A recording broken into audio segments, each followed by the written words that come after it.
Hello students. तो आज से चालू होने जा रहा है एक नया टॉपिक। हम लोग रे ऑप्टिक्स पढ़ चुके हैं और आज हम लोग पढ़ने जा रहे हैं वेव ऑप्टिक्स। वेव ऑप्टिक्स में हम लोग लाइट के वेव नेचर के बारे में जानेंगे। वेव नेचर पर बेस्ड कुछ फिनोमेना पढ़ेंगे, वो जो कि अलग अलग चैप्टर हैं। और पहला चैप्टर जो हम लोग लेने जा रहे हैं वो है इंटरफियरेंस, यानी व्यतिकरण क्या होता है।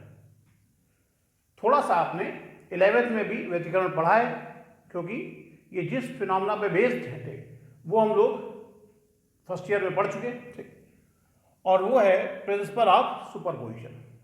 आपने पढ़ा था प्रिंसिपल ऑफ सुपरपोजिशन। वेव के सुपरपोज होने से, सुपरपोज होने का मतलब होता है आपस में मिल जाना। जब तरंगे आपस में मिलती हैं, वेव आपस में मिलती हैं, ठीक, तो इसे हम कहते हैं सुपरपोजिशन ऑफ वेव्स।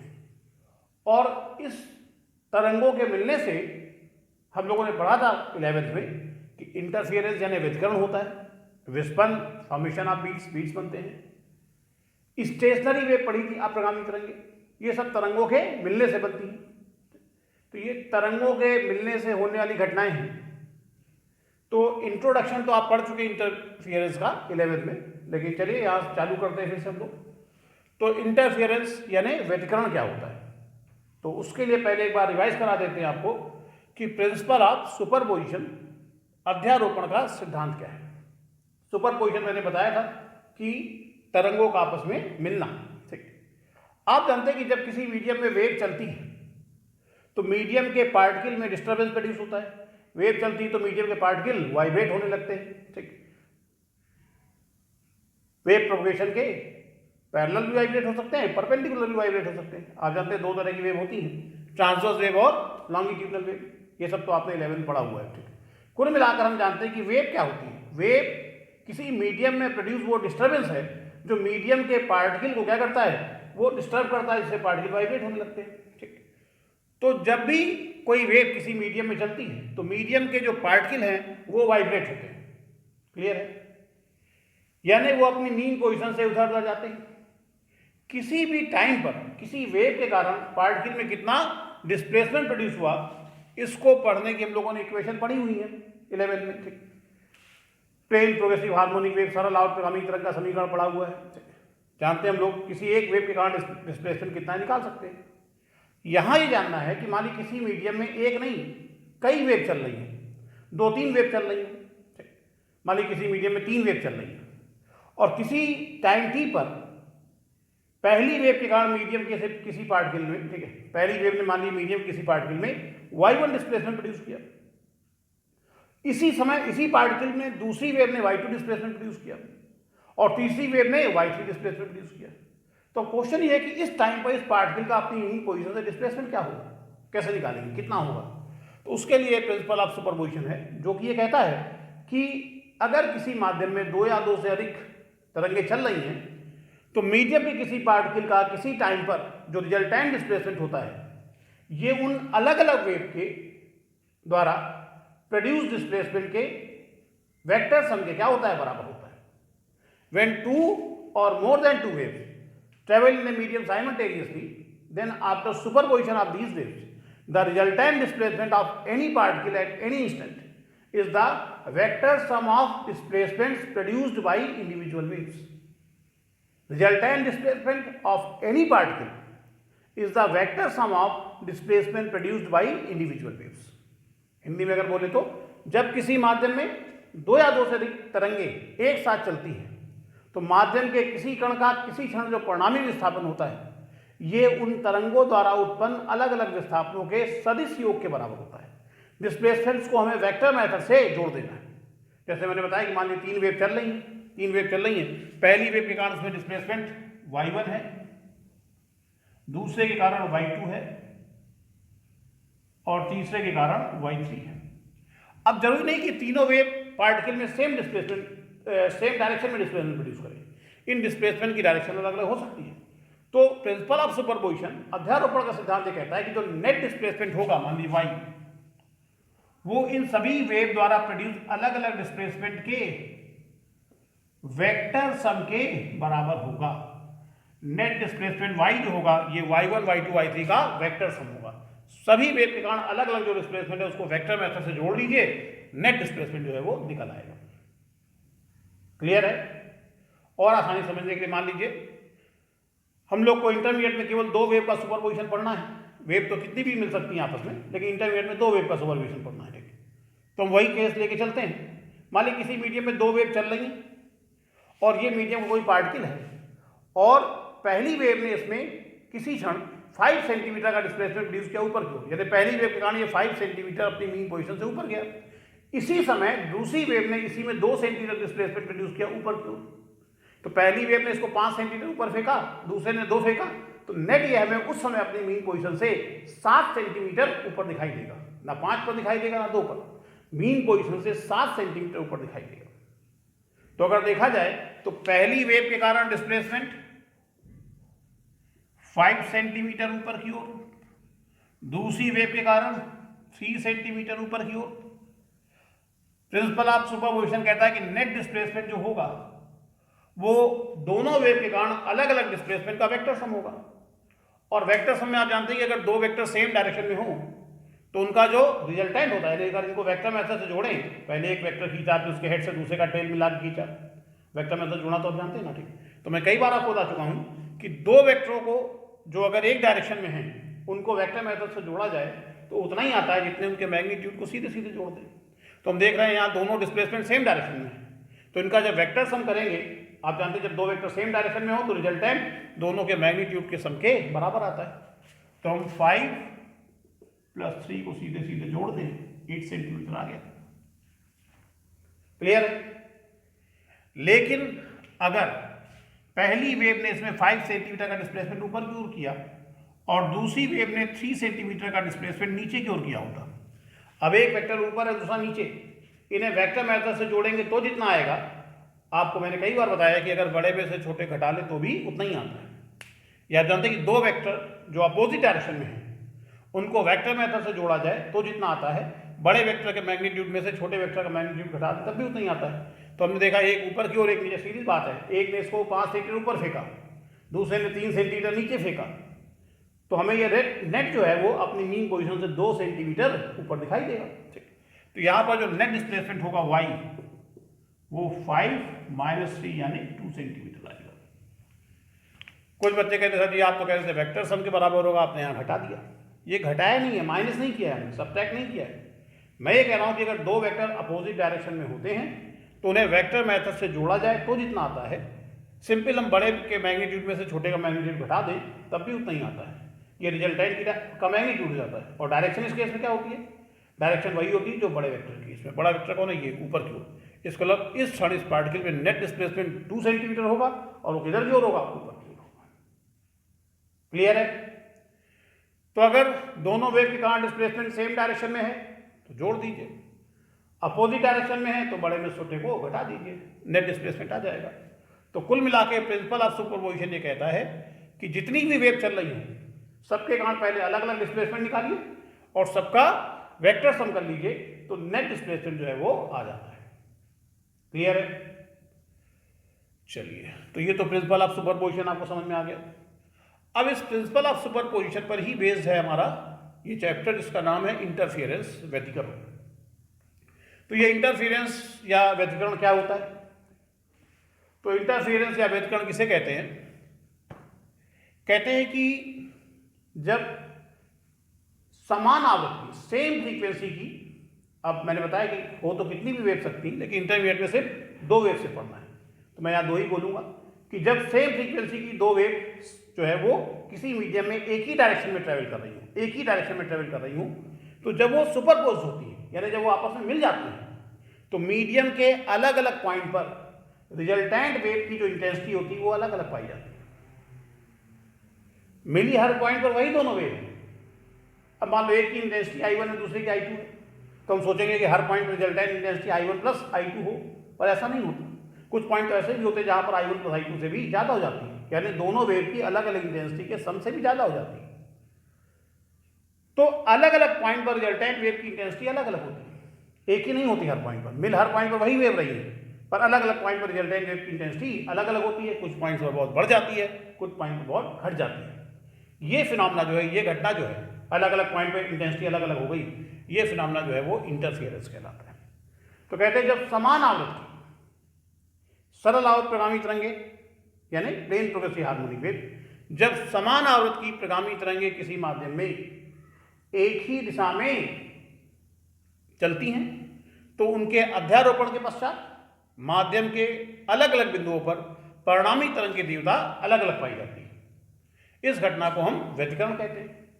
जब आप कहते हैं कि अलग अलग बिंदुओं पर परिणामी तरंग की तीव्रता अलग अलग पाई जाती है, तो कुछ पॉइंट ऐसे होते हैं जहां परिणामी तरंग की तीव्रता बहुत बढ़ जाती है।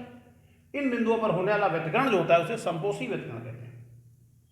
जहां तीव्रता बहुत बढ़ जाती है उसे संपोषी व्यतिकरण कहते हैं, इंग्लिश में बोलते हैं कंस्ट्रक्टिव इंटरफेरेंस। और जहां इंटेंसिटी बहुत घट जाती है वहां पर होने वाला व्यतिकरण जो है विनाशी व्यतिकरण कहलाता है। घट गई तो कहते हैं विनाशी व्यतिकरण है, इंग्लिश में बोलते हैं डिस्ट्रक्टिव इंटरफेरेंस। ठीक, यानी इंटरफेरेंस जो होता है ये दो तरह का हो गया। पहला कंस्ट्रक्टिव इंटरफियरेंस यानी संपोषी व्यतिकरण,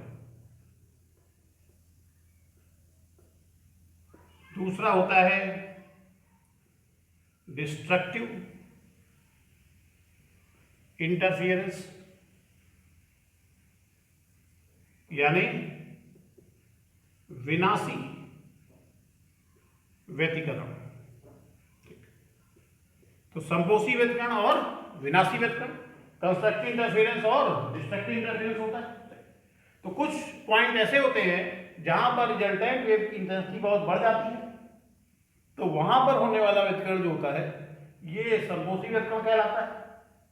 कुछ पॉइंट पर बहुत घट जाती है तो वहां पर होने वाले व्यतिकरण को हम लोग विनाशी व्यतिकरण कहते हैं।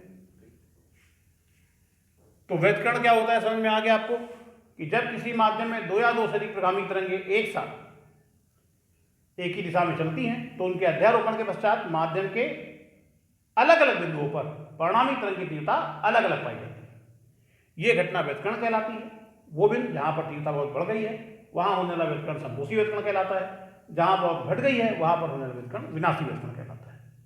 When two or more than two waves of same frequency travel in a medium simultaneously in same direction, then after superposition of these waves, the resultant intensity increases at some points and decreases at other some points. यानी कुछ बिंदुओं में बढ़ जाती है, कुछ बिंदुओं में घट जाती है। This phenomenon is called interference. Those points where intensity increases, interference is called constructive interference, and those points where intensity decreases, interference is called destructive interference. Clear है? अब इंटेंसिटी अगर घट गई तो इंटरफियरेंस डिस्ट्रक्टिव इंटरफियरेंस कहलाता है, विनाशी व्यतिकरण। घटना एक चीज होती है कि भाई कम हो गया, ठीक, लेकिन अगर घटकर बिल्कुल जीरो ही हो जाए इंटेंसिटी यानी रिजल्टेंट इंटेंसिटी जीरो होगी तो इसे हम लोग कंप्लीट डिस्ट्रक्टिव इंटरफियरेंस कहते हैं, पूर्ण विनाशी व्यतिकरण। और ध्यान रखिए ये कंप्लीट डिस्ट्रक्टिव इंटरफियरेंस तभी होता है जब दो वेव जो सुपरपोज हो रही हैं अगर उनके एम्पलीट्यूड भी आपस में बराबर हो। फ्रीक्वेंसी तो बराबर होगी इंटरफेरेंस के लिए, ठीक है, इंटरफेरेंस तभी होगा जब फ्रीक्वेंसी सेम हो, ठीक, लेकिन destructive interference, complete destructive interference तब होगा जब दोनों वेव के एम्पलीट्यूड आपस में बराबर हो।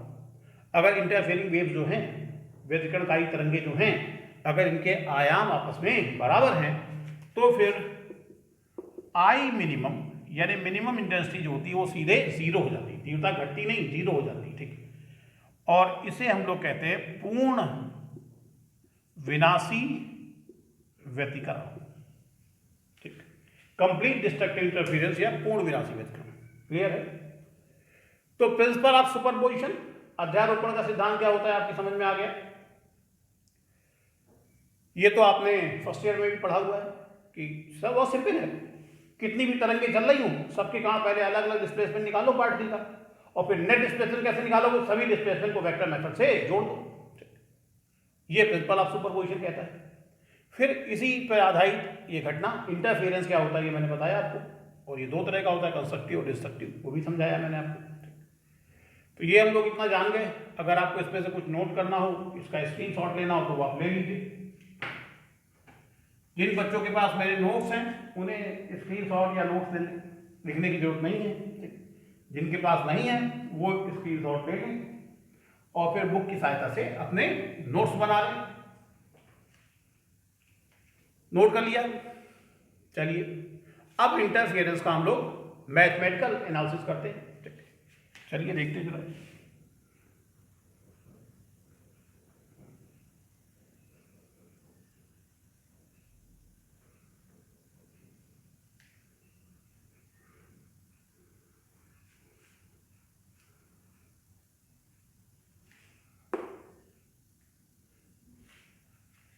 मान लेते हैं हम कि किसी मीडियम में दो प्लेन प्रोग्रेसिव हार्मोनिक वेव जिनकी फ्रीक्वेंसी सेम है ये ट्रेवल कर रही है। ये प्लेन प्रोग्रेसिव हार्मोनिक वेव क्या होती है? इसे हिंदी में कहते हैं सरल आवर्त प्रगामी तरंग। फर्स्ट ईयर में आपने पढ़ा है कि जब ये वेव चलती है तो इनके कारण मीडियम के पार्टिकल जो होते हैं वो SHM में सरल आवर्त रूप में क्या करते हैं? कंपन करते हैं। तो इन वेव की फ्रीक्वेंसी सेम है। फिर फ्रीक्वेंसी सर सेम क्यों मान रहे हैं? क्योंकि इंटरफेरेंस पढ़ना है। इंटरफेरेंस तभी होता है जब फ्रीक्वेंसी सेम है। तो फ्रीक्वेंसी सेम है और इनके एम्पलीट्यूड जो है, आयाम जो है वो A1 और A2 है। मान लेते हैं कि पहली वेव के कारण मीडियम के किसी पार्टिकल का टाइम t पर जो डिस्प्लेसमेंट है वो y1 है। तो आप जानते हैं कि वेव के कारण पार्टिकल SHM में वाइब्रेट हो रहा होगा और चूंकि पार्टिकल SHM में वाइब्रेट हो रहा है तो उसकी डिस्प्लेसमेंट इक्वेशन हम लोग लिख सकते हैं y1 equal to A1 sine omega t. ये तो आपने पढ़ा है SHM में। कोई पार्टिकल अगर SHM में वाइब्रेट हो तो उसकी विस्थापन समीकरण A साइन ओमेगा टी होती है। अब पहली वेव का एम्पलीट्यूड तुमने A1 माना है तो लिख दिया A1 साइन ओमेगा टी। इसी समय इसी पार्टिकल का दूसरी वेव के कारण डिस्प्लेसमेंट हमने मान लिया y2 है। तो y2 बराबर A2 साइन ओमेगा टी। भाई दूसरी वेव का एम्पलीट्यूड A2 है, sign omega t plus five लिख दिया। ये फाई क्या है? ये फाई जो है वो इन दोनों वेव के बीच का कलांतर है। कलांतर, कला और कलांतर क्या होता है ये आपने फर्स्ट ईयर पढ़ा हुआ है।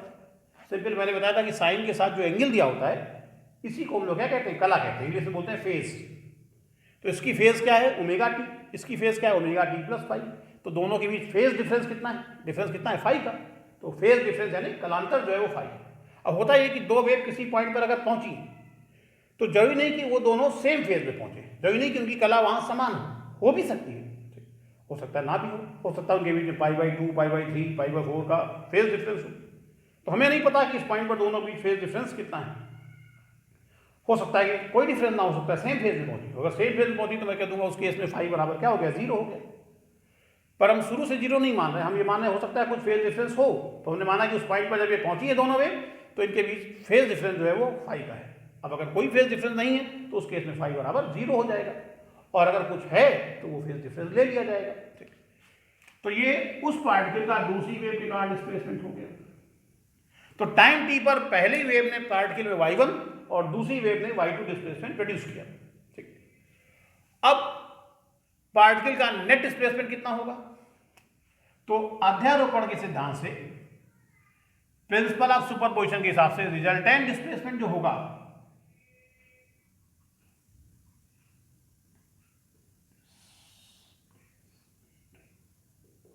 Resultant displacement principle of superposition कहता है कि इन दोनों वेव्स के कारण अलग अलग जो डिस्प्लेसमेंट है उसका वेक्टर सम। हमने यहां ये मान लिया कि माना दोनों वेव के कारण डिस्प्लेसमेंट सेम डायरेक्शन में। ये भी हो सकता था कि अपोजिट डायरेक्शन में हो, एक वेव ने कण को ऊपर फेंका दूसरे ने नीचे, लेकिन हमने यहां मान लिया दोनों कण सेम डायरेक्शन में। ऐसा क्यों? सेम डायरेक्शन में मान लिया तो ये देखना नहीं कौन बड़ा है कौन छोटा। अगर अपोजिट डायरेक्शन में मानते तो रिजल्टेंट डिस्प्लेसमेंट कैसे निकलता? बड़े में छोटे घटाकर, अब फिर देखना पड़ता कौन बड़ा है, और यहाँ सारे टर्म तो अननोन है। तो उससे अच्छा ये है कि हम मान लेते हैं कि दोनों वेव ने सेम डायरेक्शन में डिस्प्लेसमेंट यूज किया। सेम डायरेक्शन में डिस्प्लेसमेंट होगा तो y equal to y1 plus y2।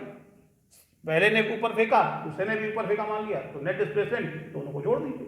ठीक, पार्टिकल अपनी मूविंग पोजीशन से इतना ऊपर को दिखाई देगा। चलिए रखते हैं इसमें A1 sine omega t plus A2 sine omega t plus 5। A1 sine omega t plus A2 sine omega t plus 5। इसमें साइन A प्लस बी का फॉर्मूला लगा दीजिए। तो y इक्वल टू आ जाएगा a1 sine omega t plus a2 sine omega t cos phi plus cos omega t sine phi. Clear है? अच्छा, bracket open करेंगे, a1 sine omega t plus a2 sine omega t cos phi plus a2 cos omega t और sine phi. Clear है? तो यहां पर a2 का अंदर मल्टीप्लाई कर दिया, तो ये हो गया a2 sine omega t cos phi plus a2 cos omega t sine phi. अब इन दोनों से हम साइन ओमेगा टी कॉमन ले लेते हैं, तो जब हम साइन ओमेगा टी कॉमन ले लेंगे तो ये बचेगा a1 plus a2 cos phi, और यहां पर कॉस ओमेगा टी को हमने अलग लिखा और a2 साइन फाई को अलग। क्लियर है इतना? अब इसमें हम लोग a1 plus a2 cos phi को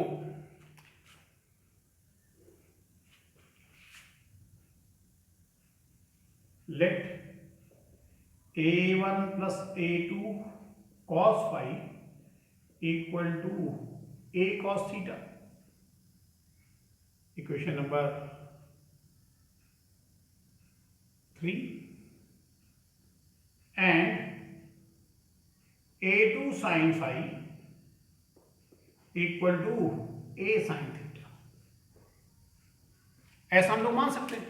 भाई इसमें क्या है, a1 a2 कांस्टेंट है और ये कॉस का फंक्शन है, तो इसमें क्या है, कांस्टेंट है, कॉस का फंक्शन है, तो हमने इसको मान लिया a1 plus a2 cos phi को a cos थीटा, जहां कैपिटल ए क्या है, एक नया कांस्टेंट, और ये अभी भी कॉस का फंक्शन है, तो ये भी कॉस का फंक्शन, ये भी कॉस का फंक्शन। ऐसे ही a2 साइन फाई को मान लिया a साइन थीटा, ये भी साइन का फंक्शन, ये भी साइन का फंक्शन। ऐसा मान के इसको हम थोड़ा सिंप्लीफाई कर देंगे। तो जब ये मान लिया तो अब देखिए यहां पे पुट करेंगे तो क्या आएगा, अब y जो आएगा वो हो जाएगा sign omega T a cos theta plus cos omega t और ये a साइन थीटा। a दोनों से कॉमन ले लेंगे तो ये हो जाएगा sign omega t cos theta plus cos omega t sine theta. अगर आप देखें तो ये sign omega t plus theta का फॉर्मूला है, तो y इक्वल टू आ गया a sign omega t plus theta. तो ये हमने उस ऑब्जर्वेशन पॉइंट का, जिस पॉइंट को हम ऑब्जर्व कर रहे थे, उस पार्टिकल का रिजल्टेंट डिस्प्लेसमेंट निकाल दिया। और अगर आप देखें तो ये सकल सूरत में एक नई वेव की इक्वेशन है। जैसे पहली वेव के कारण displacement a1 sine omega T था, दूसरी वेव के कारण a2 sine omega t plus phi था, जिसमें a1 a2 उन दोनों वेव के एम्पलीट्यूड थे।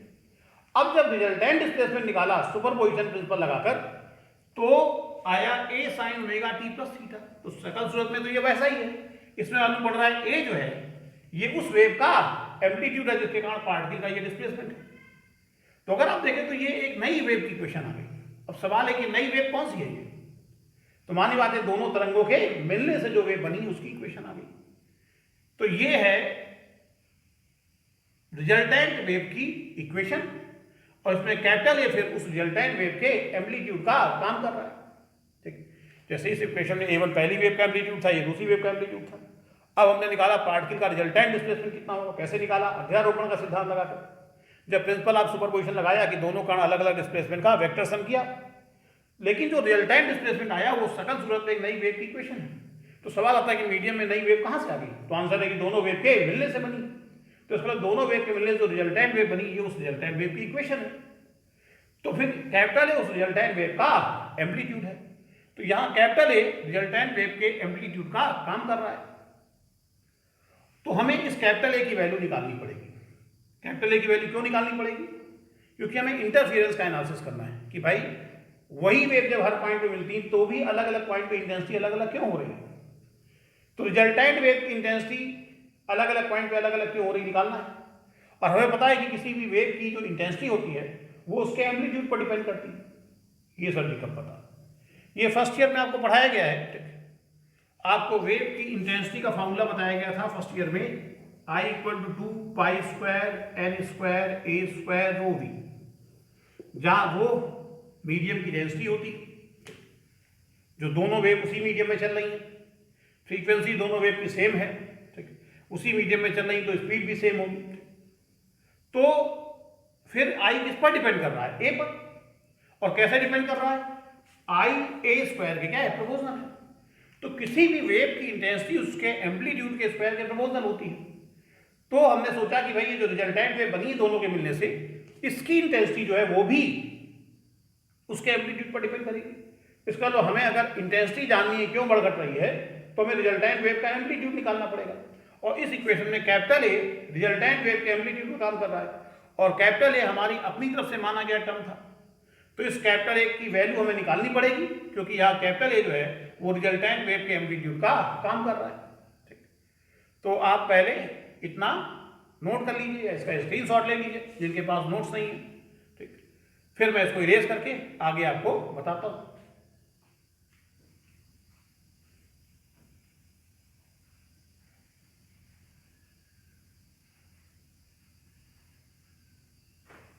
नोट कर लिया सबने? चलिए इरेज किया जाए इसे।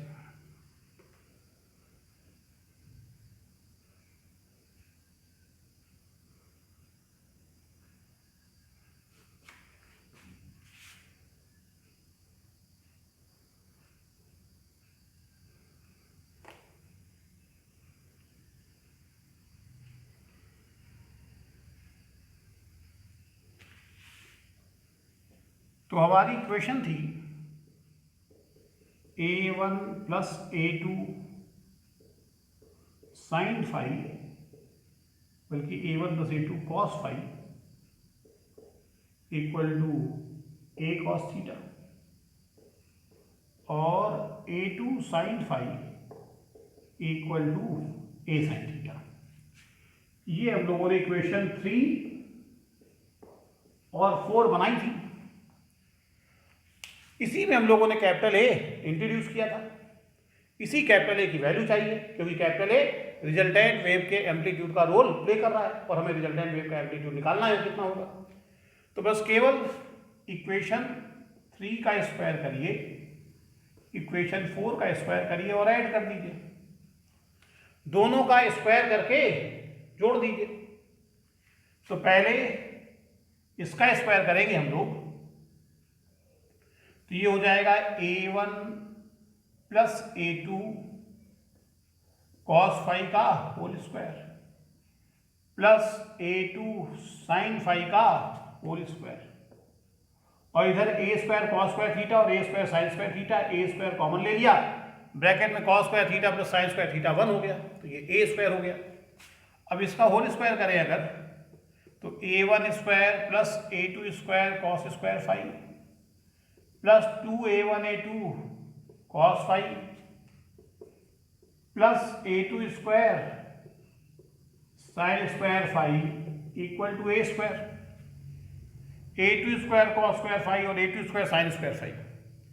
इन दोनों को जब जोड़ेंगे a2 स्क्वायर कॉमन लेंगे, sine square phi plus cos square phi जो है वो 1 हो जाएगा।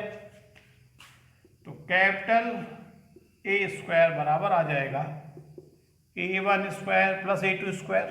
देखिए a2 square cos square phi और a2 square sine square phi को साथ साथ लिखिए अगल बगल, a2 स्क्वायर कॉमन ले लीजिए, sine square phi plus cos square phi जो है वो 1 हो जाएगा।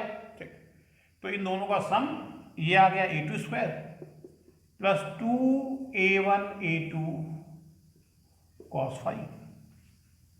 क्लियर है? यहां से रिजल्टेंट वेव का एम्पलीट्यूड निकालने का formula capital A equal to a1 square plus a2 square plus 2a1 a2 cos phi. ये रिजल्टेंट वेव का एम्पलीट्यूड निकालने का फार्मूला आ गया। A1 A2 एम्पलीट्यूड वाली दो वेव अगर किसी पॉइंट पर मिलती हैं और उस पॉइंट पर उनके बीच का फेज डिफरेंस फाई है, तो उस पॉइंट पर जो रिजल्टेंट वेव बनेगी उसका एम्पलीट्यूड निकालने का formula capital A equal to under root A1 square plus A2 square plus 2A1 cos phi. इस पर बेस कुछ छोटे छोटे से न्यूमेरिकल एक एक नंबर वाले बनते हैं, पूछे जाते हैं, तो ये फॉर्मूला आपको याद होना चाहिए। क्लियर है? अच्छा, अब आगे देखते हैं हम लोग कि किसी भी वेव की जो इंटेंसिटी होती है ये उसके एम्पलीट्यूड के स्क्वायर के प्रोपोर्शनल होती है, तो रिजल्टेंट वेव की जो इंटेंसिटी है वो भी उसके एम्पलीट्यूड, ठीक, आई प्रोपोर्शनल होगा ए स्क्वायर के। तो यहां पर प्रोपोर्शनल का साइन हटाने के लिए हमने कांस्टेंट लगा दिया, तो आई इक्वल टू आ गया के ए स्क्वायर, ठीक, और ए स्क्वायर की वैल्यू ये आप यहां पर पुट कर दीजिए, तो I equal to k A1 square, के तो ऐसे ही उतार लिया, और ए स्क्वायर की value A1 square plus A2 square plus 2A1 A2 cos phi. ये रिजल्टेंट वेव की इंटेंसिटी निकालने का फॉर्मूला है अगर हमें दोनों वेव के एम्पलीट्यूड पता हो तो, यानी एम्पलीट्यूड के टर्म में रिजल्टेंट वेव की इंटेंसिटी निकालने का फॉर्मूला आ गया। अब इसको अगर हम लोग थोड़ा और सॉल्व करें, के A1 स्क्वायर के A2 square plus 2 A1 A2 cos phi लिख सकते हैं, के का अंदर मल्टीप्लाई कर दिया, के A1 स्क्वायर के A2 square plus 2 under root के स्क्वायर, बल्कि ऐसे लिख दे के A1 स्क्वायर और के A2 स्क्वायर और आगे कॉस फाई लिखा जा सकता है ऐसे। देखिए के इंटू के क्या हो जाएगा, के स्क्वायर, और वो रूट से बाहर आ जाएगा तो के आ जाएगा। A1 स्क्वायर का रूट हो जाएगा A1, A2 स्क्वायर का रूट हो जाएगा A2, तो इसका रूट लेंगे तो यही तो आ जाएगा ना, तो इसको लिखा जा सकता है ऐसे। ठीक, चलिए अब ध्यान दीजिए, अगर आप तो जिस वेव का एम्पलीट्यूड कैपिटल ए था, किसका था, रिजल्टेंट वेव का, तो जिस वेव का एम्पलीट्यूड कैपिटल ए था उसकी इंटेंसिटी अगर के ए स्क्वायर हो रही थी तो पहली वेव का एम्पलीट्यूड A1 है, तो इस हिसाब से के A1 स्क्वायर पहली वेव की इंटेंसिटी हो जाएगी I1 और के A2 स्क्वायर दूसरी वेव की इंटेंसिटी हो जाएगी I2। भाई इंटेंसिटी फॉर्मूला क्या बन रहा है, I बराबर के इंटू एम्पलीट्यूड का स्क्वायर, तो के इंटू पहली वेव के एम्पलीट्यूड का स्क्वायर, ये हो गया आपका I1, ये हो गया आपका I2 plus 2 under root I1 I2 और आगे लिख दिया कॉस फाई। तो ये हम लोगों की रिजल्टेंट वेव की इंटेंसिटी निकालने का फॉर्मूला आ गया। रिजल्टेंट वेव की इंटेंसिटी निकालने के दो फॉर्मूले आ गए हम लोगों के पास, ये एक फॉर्मूला आ गया, एक फॉर्मूला ये है एम्पलीट्यूड के टर्म में, ये अगर दोनों वेव की अलग अलग इंटेंसिटी पता हो तो उसके टर्म में, और ये रिजल्टेंट वेव के एम्पलीट्यूड को निकालने का फॉर्मूला। तो ये तीन फॉर्मूले हैं, ठीक, जो न्यूमेरिकल में यूज में आएंगे। अब हम लोग को यहां पर इंटरफेरेंस का रीजन, उसका कॉज क्या है वो पता लग जाता है। सवाल ये था कि अगर हर पॉइंट पर यही दोनों वेव मिलती हैं तो फिर अलग अलग पॉइंट पर इंटेंसिटी अलग अलग क्यों होती है। तो रीजन यहां साफ साफ दिखाई दे रहा है कि रिजल्टेंट वेव की जो इंटेंसिटी है वो उन दोनों वेव की अलग अलग इंटेंसिटी यानी I1 I2 पर डिपेंड करने के साथ साथ इस बात पर भी डिपेंड करती है कि जिस पॉइंट पर ये मिली उस पॉइंट पर दोनों के बीच का फेज डिफरेंस फाई कितना है। और जब ये दोनों वेव अलग अलग पॉइंट पर मिलती हैं तो अलग अलग पॉइंट पर उनके बीच का फेज डिफरेंस जो है वो अलग अलग होता है। किसी एक पॉइंट पर तो उतना ही रहता है, जैसे मान लो इस पॉइंट पर दो वेव मिली तो यहाँ पर फेज डिफरेंस π/2 है तो अभी π/2 है, अभी से आधे घंटे बाद भी π/2 रहेगा, यहाँ हमेशा π/2 रहेगा। लेकिन इस पॉइंट पर हो सकता है पाई हो जाए। तो अलग अलग पॉइंट पर फेज डिफरेंस की वैल्यू जो है वो चेंज होती है, ठीक, फाई बदलता रहता है और फाई बदलने के कारण रिजल्टेंट वेव की इंटेंसिटी बदलती रहती है। तो दो वेव सेम फ्रीक्वेंसी की जब इंटरफेरेंस करती हैं तो अलग अलग पॉइंट पर उनके बीच का फेज डिफरेंस अलग अलग होता है और फेज डिफरेंस चेंज होने के कारण ही point to point resultant wave की इंटेंसिटी जो है वो चेंज होती है। अलग अलग पॉइंट पर इंटेंसिटी का अलग अलग होना ही इंटरफेरेंस कहलाता है। तो इंटरफेरेंस का रीजन क्या है? रीजन ये समझ में आया कि रिजल्टेंट वेव की इंटेंसिटी जो है उन दोनों वेव की अलग अलग इंटेंसिटी पर डिपेंड करने के साथ साथ उनके बीच के फेज डिफरेंस पर भी डिपेंड करती है, और ये फेज डिफरेंस पॉइंट चेंज होने के साथ साथ चेंज होता है, टाइम के साथ साथ चेंज नहीं होता। जिस पॉइंट पे जितना है हमेशा वहां उतना ही रहेगा, पॉइंट के साथ साथ चेंज होता है। इस पॉइंट पे कुछ और है, इस पॉइंट पे कुछ और होगा, ठीक। इसीलिए अलग अलग पॉइंट पर रिजल्टेंट वेव की इंटेंसिटी अलग अलग होती है। समझ में आ गई इंटरफेरेंस की थ्योरी, ठीक। तो इसको आप स्क्रीनशॉट ले लीजिए जिनके पास नोट्स नहीं है, ठीक।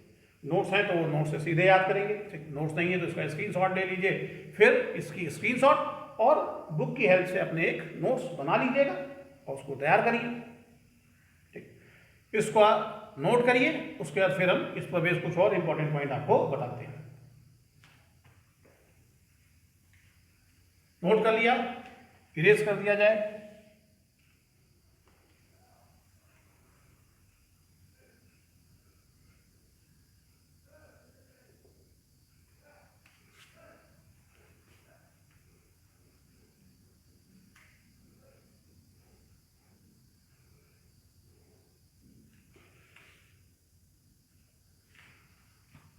अब हम लोग बात करेंगे कि किस पॉइंट पर इंटरफियरेंस जो है वो कंस्ट्रक्टिव होता है और किस पॉइंट पर डिस्ट्रक्टिव। अभी बताया था कुछ पॉइंट पर इंटेंसिटी जहां बहुत बढ़ जाती है वहां पर होने वाला व्यतिकरण जो होता है वो संपोषी व्यतिकरण कहलाता है, और हिंदी में बोलते हैं और इंग्लिश में बोलते हैं कंस्ट्रक्टिव इंटरफियरेंस।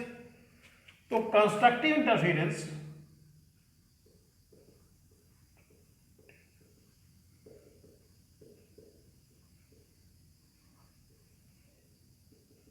यानी संपोषी व्यतिकरण,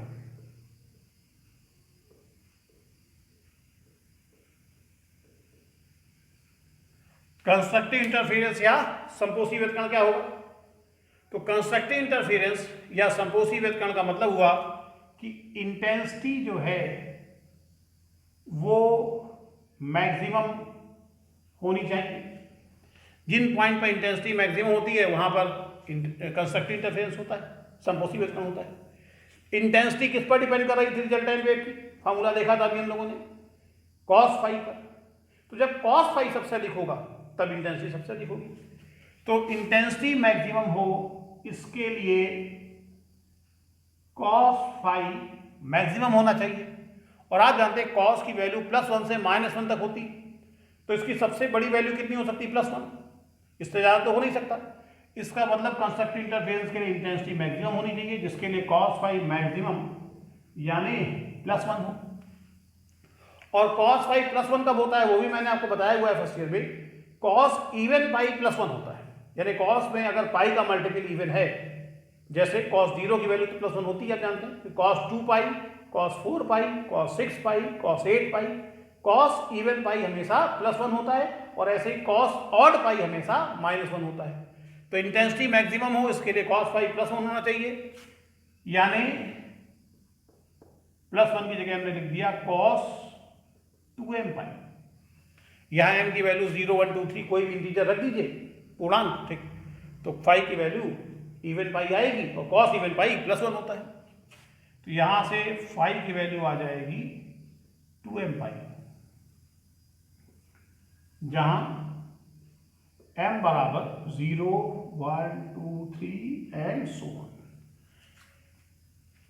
तो अगर कोई आपसे पूछता है कंस्ट्रक्टिव इंटरफेरेंस के लिए दोनों वेव के बीच का फेज डिफरेंस कितना होना चाहिए, यानी संपोषी व्यतिकरण के लिए कलांतर कितना होना चाहिए, तो आप बताइए कलांतर का मान 2m पाई होना चाहिए, जहां m बराबर 0, 1, 2, 3। ये m की वैल्यू रखते चले जाओ तो आपको फेज डिफरेंस की वैल्यू मिलती चली जाएंगी, जिनके लिए कंस्ट्रक्टिव इंटरफेरेंस होगा। चलिए देख लेते हैं। पहली वैल्यू रखी 0 तो 0 हो गया, फिर 2 पाई, 4 पाई, 6 पाई, 8 पाई एंड सो ऑन। तो कंस्ट्रक्टिव इंटरफेरेंस के लिए ये फेज डिफरेंस की वैल्यूज है। मतलब अभी आपने बताया कि अलग अलग पॉइंट पर फेज डिफरेंस अलग अलग होता है, तो मीडियम के जिन जिन पॉइंट्स पर इन दोनों वेव के बीच का फेज डिफरेंस इनमें से कुछ होगा, वहां पर इंटेंसिटी बहुत बढ़ जाएगी और वहां पर कंस्ट्रक्टिव इंटरफेरेंस होगा। किसी पॉइंट पर दोनों वेव के बीच का फेज डिफरेंस 0 है, 0 मतलब कोई फेज डिफरेंस नहीं है, या 2 पाई है, या 4 पाई है, या 6 पाई है, या 8 पाई है, फेज डिफरेंस इनमें से कुछ भी होगा तो वहाँ पर इंटेंसिटी बहुत बढ़ जाएगी और कंस्ट्रक्टिव इंटरफेरेंस होगा। अब मैं कह रहा हूँ इंटेंसिटी बहुत बढ़ जाएगी, तो जरा ये भी देख लेते हो बढ़कर कितनी हो जाएगी। तो मैक्सिमम इंटेंसिटी फार्मूला निकालना है। तो मैंने अभी आपको इंटेंसिटी के फार्मूले बताए थे, ठीक। क्या क्या बताए थे इंटेंसिटी के फार्मूले? दो फार्मूले, एक तो I equal to k A1 square plus A2 square plus 2 A1 A2 cos phi, और एक बताया था आपको I1 plus I2 plus 2 under root I1 I2 cos phi. आप कहते हैं कि समकोणीय वेग का कहाँ होगा? जब दोनों वेव के बीच का फेज डिफरेंस इनमें से कुछ हो, और फाई की इन सारी वैल्यू के लिए कॉस फाई की वैल्यू कितनी होगी? +1। तो इंटेंसिटी के इन फार्मूले में कॉस फाई की मैक्सिमम वैल्यू +1 रखें तो मैक्सिमम इंटेंसिटी कितनी होगी वो निकल आएगा। तो I मैक्सिमम, पहले इसमें +1 रखा तो A1 square plus A2 square plus 2A1 A2 हो जाएगा, भाई कॉस फाई +1 रखा, और A1 square plus A2 square plus 2A1 A2 A1 plus A2 का होल स्क्वायर हो जाता है। तो एक तो फार्मूला आ गया K A1 प्लस A2 का होल स्क्वायर, और अगर यहां +1 रख दें तो I1 plus I2 plus 2 root I1 I2, I1 plus I2 plus 2 root I1 I2 को हम लोग under root I1 plus under root I2 का होल स्क्वायर नोट कर सकते हैं, ठीक है। तो ये हम लोगों ने कंस्ट्रक्टिव इंटरफेरेंस के लिए फेज डिफरेंस का मान निकाला। किसी बिंदु पर दो तरंगे मिले और वहां समकोणीय व्यतकरण हो, ऐसा कब होगा? जब उस पॉइंट पर दोनों के बीच का फेज डिफरेंस इनमें से कुछ हो, तो कंस्ट्रक्टिव इंटरफेरेंस होगा। कंस्ट्रक्टिव इंटरफेरेंस होगा तो इससे क्या होगा? इससे उन पॉइंट पर इंटेंसिटी बहुत बढ़ जाएगी। कितनी हो जाएगी वो मैक्सिमम इंटेंसिटी? तो ये मैक्सिमम इंटेंसिटी का फॉर्मूला है K A1 प्लस A2 का होल स्क्वायर एम्पलीट्यूड के टर्म में, या under root I1 plus under root I2 का होल स्क्वायर। क्लियर है? अब डिस्ट्रक्टिव इंटरफेरेंस की बात करते हैं। तो डिस्ट्रक्टिव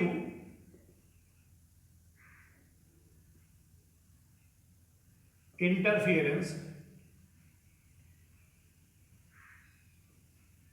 यानी विनाशी व्यतिकरण।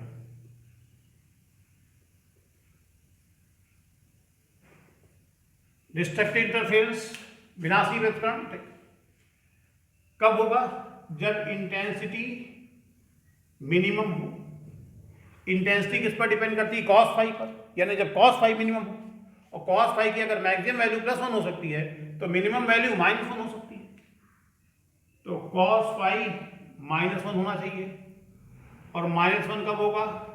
कॉस ऑड पाई -1 होता है, यानी कॉस में पाई का गुणांक विषम हो। तो विषम संख्या को हम लोग 2m + 1 से भी डिनोट कर सकते हैं और 2m - 1 से भी डिनोट कर सकते हैं ऑड नंबर को। जब 2m + 1 लिखते हैं तो m की वैल्यू 0 से रखना चालू करते हैं, और 2m - 1 लिखते हैं तो m की वैल्यू 1 से रखना चालू करते हैं। रख के देखिए, दोनों केस में आपको ऑड नंबर 1 3 5 मिलते चले जाएंगे। तो यहां पर हम ऑड नंबर को दिखा रहे हैं 2m - 1 से। तो तीव्रता न्यूनतम हो, इसके लिए cos फाई न्यूनतम यानी -1 होना चाहिए। उसके लिए cos जो है देखिए ऑड पाई होना चाहिए, cos में पाई का गुणांक विषम बनना चाहिए, तो हमने लिख दिया cos 2m - 1 पाई। तो इसमें cos दोनों तरफ से हट जाएगा तो फाई की वैल्यू आ जाएगी 2m - 1 पाई। ये फेज डिफरेंस की वैल्यू है, और यहां पर m की वैल्यू क्या होगी? वेयर m इक्वल टू 1 2 3 4 5, 0 छोड़ दीजिए, ठीक है। अब पहली वैल्यू देखें 1 रखेंगे तो 2 में से 1 जाएगा, 1 बचेगा। 1 पहला ऑड नंबर होता है। 2 रखोगे 2 × 2 4, उसमें से बन जाएगा 3 पाई बन जाएगा, ठीक। फिर ये रखोगे तो 5 पाई बन जाएगा, ठीक। ऑड पाई आते चले जाएंगे और कॉस ऑड पाई -1 होती है। तो अगर हम ये m की वैल्यू यहाँ रखें और देखें तो फाई की वैल्यू जो मान आएंगे, पहला मान रखा 1 तो ये आ जाएगा पाई, फिर 2 रखोगे तो बन जाएगा 3 पाई, फिर बन जाएगा 5 पाई। यानी जैसे कंस्ट्रक्टिव इंटरफेरेंस के लिए दोनों वेव के बीच का जो फेज डिफरेंस है वो पाई के इवन मल्टीपल में होना चाहिए था, वैसे ही डिस्ट्रक्टिव के लिए पाई के ऑड मल्टीपल में। यानी विनाशी व्यतकरण के लिए दोनों तरंगों के बीच कलांतर क्या होना चाहिए, पाई के विषम गुणांक में, यानी विषम पाई होना चाहिए। ठीक, अब आप कहते हो कि जिन पॉइंट्स पर दोनों वेव के बीच का फेज डिफरेंस इनमें से कुछ होगा, अगर दो वेव किसी पॉइंट पर पहुंची, वहां पर उनके बीच का फेज डिफरेंस पाई है, 3 पाई है, 5 पाई है, तो वहां पर इंटेंसिटी बहुत घट जाएगी, विनाशी व्यतकरण होगा।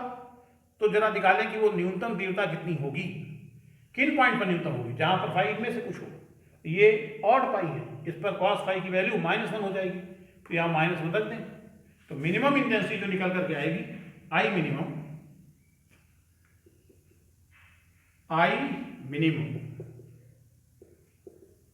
यहां रखते हैं हम लोग पहले -1, तो माइनस आगे आ जाएगा, a1 square plus a2 square -2 a1 a2, जो कि बन जाएगा a1 माइनस a2 का होल स्क्वायर, और यहां -1 रखेंगे तो i1 plus i2 -2 i1 i2 हो जाएगा, 2 रूट i1 i2, तो ये बन जाएगा √i1 माइनस √i2 का होल स्क्वायर। क्लियर? तो ये मिनिमम इंटेंसिटी का फॉर्मूला आ गया। तो दो वेव इंटरफेरेंस करती हैं, और जिन जिन पॉइंट पर उनके बीच का फेज डिफरेंस इनमें से कुछ होगा, वहां संकोची व्यतकरण होगा, तीव्रता बहुत बढ़ जाएगी, अधिकतम हो जाएगी, और वो अधिकतम तीव्रता के फॉर्मूले हैं। जिन बिंदुओं पर उनके बीच का जो फेज डिफरेंस है वो इनमें से कुछ होगा, पाई, 3 पाई, 5 पाई, ठीक, वहां पर तीव्रता बहुत घट जाएगी, विनाशी व्यतकरण होगा, और ये विनाशी व्यतकरण की तीव्रता के सूत्र है।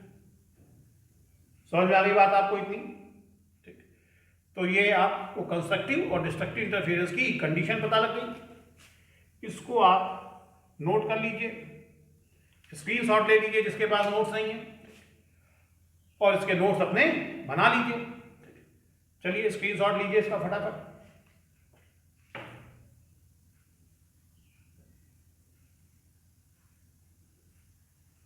ले लिया स्क्रीनशॉट। यहां पर हम लोग एक चीज और भी देख सकते हैं, जो मैंने आपको बताया था कि पूर्ण विनाशी व्यतकरण, कंप्लीट डिस्ट्रक्टिव इंटरफेरेंस के लिए दोनों वेव की इंटेंसिटी, दोनों वेव का एम्पलीट्यूड बराबर होती है। कब होता है पूर्ण विनाशी व्यतकरण? जब मिनिमम इंटेंसिटी 0 हो जाए। तो खुद ही यहां देख लीजिए, अगर आई मिनिमम हम 0 रखें, इधर 0 रखा, फिर के से डिवाइड कर देंगे, तो a1 माइनस a2 का होल स्क्वायर 0 आ जाएगा, यानी a1 माइनस a2 बराबर 0। तो वहां से a1 बराबर a2 आएगा कि नहीं आएगा? अरे भाई सर जी करके दिखाओ, हमें ऐसे नहीं समझ में आता है। चलो भैया करके देख लो। आई मिनिमम के a1 माइनस a2 का होल स्क्वायर, यही तो प्रूफ हुआ था। अब आप कहते हैं कि हमें कंप्लीट डिस्ट्रक्टिव इंटरफेरेंस चाहिए, पूर्ण विनाशी व्यतकरण। किसे कहते हैं पूर्ण विनाशी व्यतकरण? जब मिनिमम इंटेंसिटी 0 हो जाए। के a1 माइनस a2 का होल स्क्वायर, के से इधर डिवाइड करेंगे, a1 माइनस a2 का whole square 0, a1 minus a2 का whole square 0, it means a1 minus a2 equal to 0, it means a1 equal to a2। तो क्या प्रूफ हुआ कि आई मिनिमम 0 हो, यानी पूर्ण विनाशी व्यतकरण हो, तो उसके लिए दोनों तरंगों के आयाम बराबर होने चाहिए। जब दोनों वेव सेम एम्पलीट्यूड वाली होंगी, वो ही कंप्लीट डिस्ट्रक्टिव इंटरफेरेंस प्रोड्यूस कर सकती है। यानी जहां जहां डिस्ट्रक्टिव इंटरफेरेंस होगा वहां तीव्रता बिल्कुल 0 हो जाएगी। लाइट वेव का इंटरफेरेंस है, यानी वहां कोई लाइट पहुंचेगी नहीं। तीव्रता घटने का मतलब होता है कि कम प्रकाश पहुंचेगा। तीव्रता 0 ही हो गई, मतलब वहां कंप्लीट डार्कनेस रहेगी। तो कंप्लीट डिस्ट्रक्टिव इंटरफेरेंस के लिए दोनों वेव के एम्पलीट्यूड जो है वो आपस में बराबर होने चाहिए। समझ में आ गई बात इतनी? कोई दिक्कत हो बताइए? सबकी समझ में आ गया? चलिए इसको इरेज किया जाए।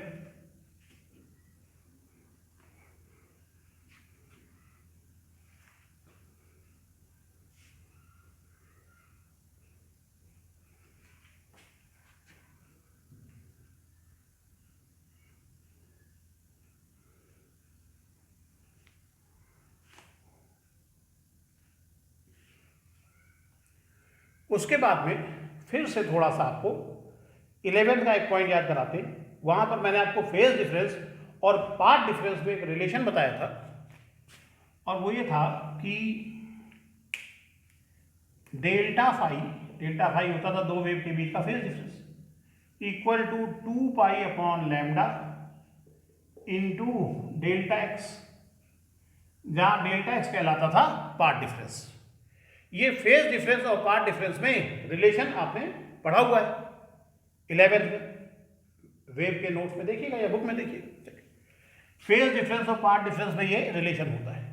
तो हम लोग कंस्ट्रक्टिव और डिस्ट्रक्टिव इंटरफेरेंस के लिए फेज डिफरेंस तो जानते हैं। अब हम निकालेंगे कि कंस्ट्रक्टिव और डिस्ट्रक्टिव इंटरफेरेंस के लिए पाथ डिफरेंस क्या होना चाहिए। तो यहां से अगर हम पाथ डिफरेंस का फॉर्मूला इसे बनाएं तो ये होता है delta five into lambda upon 2 पाई। ठीक है, अब कंस्ट्रक्टिव इंटरफेरेंस के लिए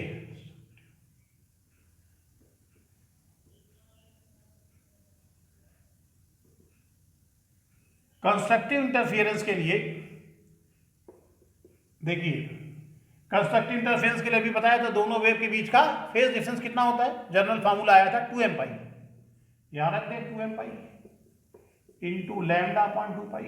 तो पाई और ये कैंसिल हो जाएगा, डेल्टा एक्स यानी पाथ डिफरेंस आ जाएगा m लैम्डा, और यहां m की वैल्यू होती है 0 1 2 3 एंड सो ऑन।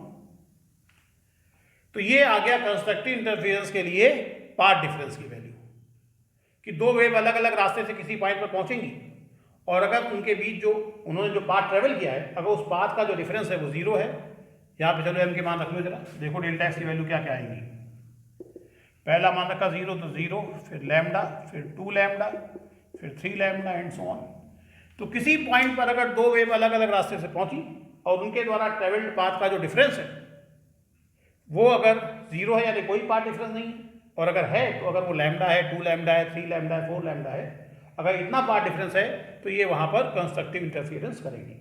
यानी किसी पॉइंट पर कंस्ट्रक्टिव या डिस्ट्रक्टिव इंटरफेरेंस होगा, ये हम उन दोनों वेव के बीच का फेज डिफरेंस देखकर भी जान सकते हैं और उनके बीच का पाथ डिफरेंस कितना है ये भी देखकर जान सकते हैं।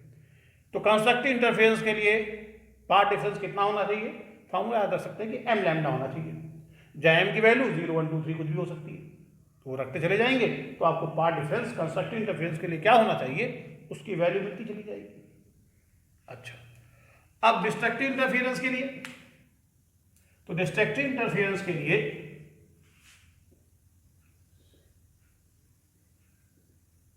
डिस्ट्रक्टिव इंटरफेरेंस यानी विनाशी व्यतिकरण के लिए, तो इस फॉर्मूले में आपको अभी बताया था कि विनाशी व्यतिकरण के लिए कालांतर का मान कितना होता है, पाई का और मल्टीपल, जिसको हमने दिखाया था 2m माइनस 1 पाई से। तो यहां रखिए इसकी वैल्यू, तो डेल्टा एक्स डेल्टा फाई की वैल्यू 2m माइनस 1 पाई, और फिर आगे लैम्डा अपॉन 2 पाई उतार लिया, पाई से पाई कैंसिल हो गया, डेल्टा एक्स की वैल्यू आ गई 2m माइनस 1 लैम्डा बाई 2, और यहां पर m की वैल्यू चालू होती है 1 2 3 से। 2m माइनस 1 आप जानते हैं ऑड नंबर को रिप्रेजेंट करता है, यानी विनाशी व्यतिकरण के लिए दोनों तरंगों के बीच का जो पथांतर है, पाथ डिफरेंस है, वो लैम्डा बाई 2 के ऑड मल्टीपल में होना चाहिए। यहाँ पे आप क्रम से 1 2 3 रखिए, देखिए क्या आएगा। डेल्टा एक्स की वैल्यू आएगी, पहला मान रखेंगे 1 तो आ जाएगा लैम्डा बाई 2, फिर आ जाएगा 3 lambda by 2, 5 lambda by 2 and so on. तो ये है कंस्ट्रक्टिव इंटरफेरेंस के लिए पाथ डिफरेंस का फॉर्मूला, ये है डिस्ट्रक्टिव इंटरफेरेंस के लिए पाथ डिफरेंस का फॉर्मूला। दो वेव अलग अलग रास्ते से किसी पॉइंट पर पहुंचती हैं, अगर उनके बीच पाथ डिफरेंस इनमें से कुछ है तो कंस्ट्रक्टिव इंटरफेरेंस होगा, इनमें से कुछ है तो डिस्ट्रक्टिव इंटरफेरेंस होगा। क्लियर है, समझ में आ गई बात आपको। मान लीजिए ये कोई सोर्स है, ये कोई सोर्स है, एक वेव इससे यहां पहुंची, दूसरी वेव इससे यहां पहुंची, S1 और S2 सोर्स से दो वेव यहां पहुंची। अब आप देख रहे हैं कि ये पाथ छोटा है और ये पाथ लंबा है, तो इन दोनों के बीच का जो पाथ डिफरेंस होगा वो S2p माइनस S1p होगा।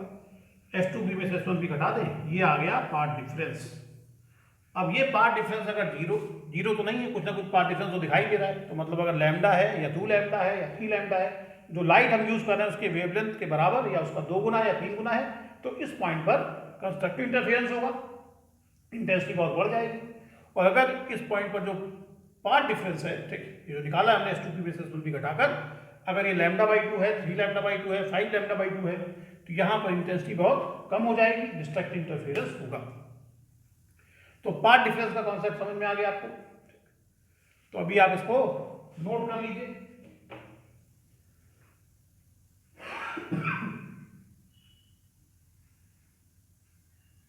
नोट कर लिया, स्क्रीनशॉट ले लीजिए इसका। तो ये हम लोगों ने आज इंटरफियरेंस स्टार्ट किया। इसका इंट्रोडक्शन आप कह सकते हो, बेसिक थ्योरी हम लोगों ने पढ़ी। इसमें से कुछ फार्मूले जो हैं वो हम लोगों ने पढ़े हैं। तो नेक्स्ट लेक्चर में उन पे बेस कुछ छोटे छोटे न्यूमेरिकल्स बताएंगे, ठीक, और आगे की थ्योरी जो है वो आपको पढ़ाई जाएगी। अभी आप इतना अच्छे से प्रिपेयर करें, पीछे नहीं हो। ये जो समय चल रहा है इसका सदुपयोग करिए, कोशिश करिए इसमें ज़्यादा से ज़्यादा कोर्स अपना ख़त्म कर लें, ताकि जब कॉलेज खुले तो हम बाकी बच्चों से, जिन्होंने अच्छे से पढ़ाई नहीं की है, उनसे काफ़ी आगे जा कर के खड़े हों। तो नेक्स्ट लेक्चर में फिर आपसे मुलाकात होगी। तब तक अपना ख्याल रखिए, घर में अपने बड़ों का ख्याल रखिए और पढ़ते रहिए।